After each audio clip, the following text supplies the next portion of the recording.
Well, everybody, it is finally here. One of my most anticipated films of the year 2022, The Batman, has finally arrived. And did it live up to my insane expectations?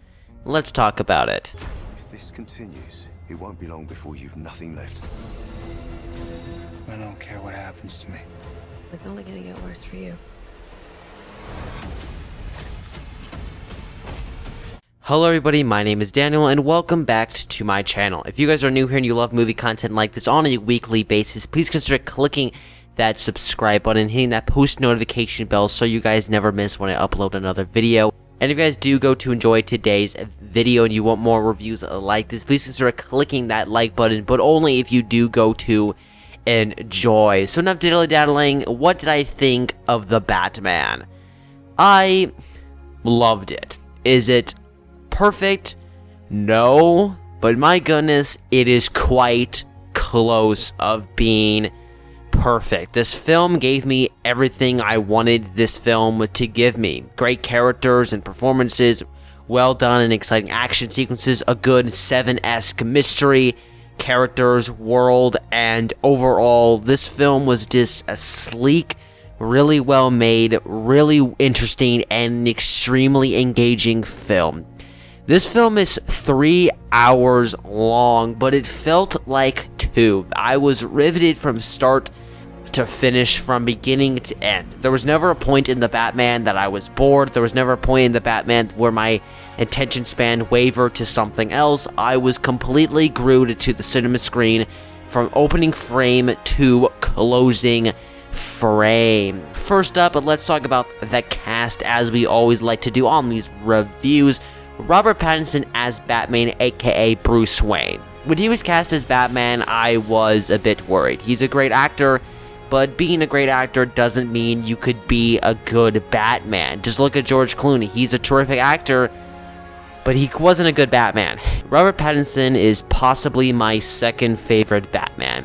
Christian Bale, for me, is still cream of the crop, but Robert Pattinson brought something to this character that hasn't really been to this character in a really long time. As Batman, he's terrific. He sold the action sequences really well, the voice was really good, and the performance was just so well. And Robert Pattinson is so good at conveying so much emotion without not seeing a single word of dialogue, and that's why I loved his Batman stuff so dang much.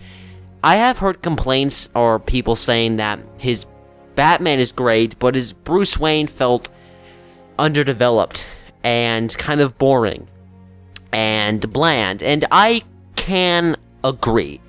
His Batman was definitely more interesting than his Bruce Wayne, but his Bruce Wayne wasn't uninteresting. I talked about it in a video I made last week where I have to care about Bruce Wayne just as much as I cared about Batman, and I cared about his Bruce Wayne.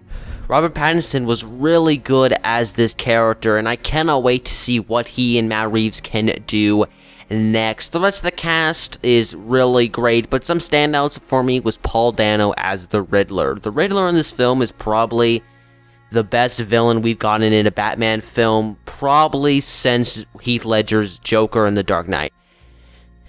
This character was so terrifying and scary, and something I realized watching the film, and after I got back from the film and I watched other reviews, people do agree with me, is that the Riddler seems very similar to the Zodiac Killer.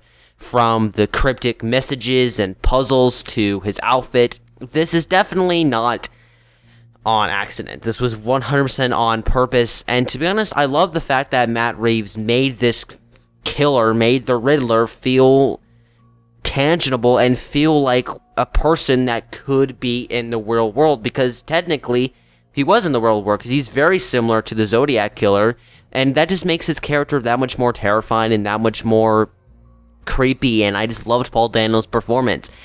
And lastly, in the casting of like standouts for me anyway, everybody does a fantastic job. I just want to say that everybody is quite terrific. I loved Catwoman in her dynamic with Bruce. I loved Jeffrey Wright as Commissioner Gordon. I loved his dynamic with Bruce, but Colin Farrell as the Penguin is unrecognizable. And not just the makeup. I know everybody's like saying, oh, the makeup's great, and the makeup is great, but Colin Farrell plays this character like none other. you'd be completely surprised that this is Colin Farrell. He just gives such a fantastic rotoscope of a performance, and I absolutely loved it. Everybody else in the cast, from side characters to main players, everybody does such a terrific job. Matt Reeves' direction on this film is superb. This film looks gorgeous. The direction, the lighting of the film, the editing of the film. This film, on a technical standpoint, like, if the film wasn't great, which it is, you cannot deny that this film visually doesn't look stunning, because visually it is stunning. This film is such a stunning looking film that I 100% I could look at this film all day and never get tired. It's such a gorgeous looking film, and Matt Reeves made such a gorgeous looking film. Since this is an action film, how is the action sequences? Their action sequences are really well done. They're really well shot, they're really well edited. They're not like super memorable.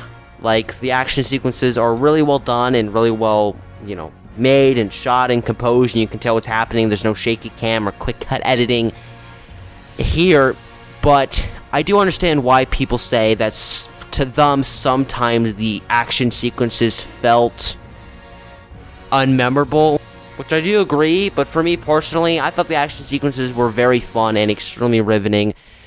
The world of Gotham City is so different from what we've seen in the past. It's comic booky enough where you could tell it's a comic book film, where it's not like Nolan's realistic LA, but also it feels like Nolan's LA to give you something to latch onto. So I think it's the both of both worlds, like the both of both Tim Burton comic booky and Nolan realism, if you know what I mean.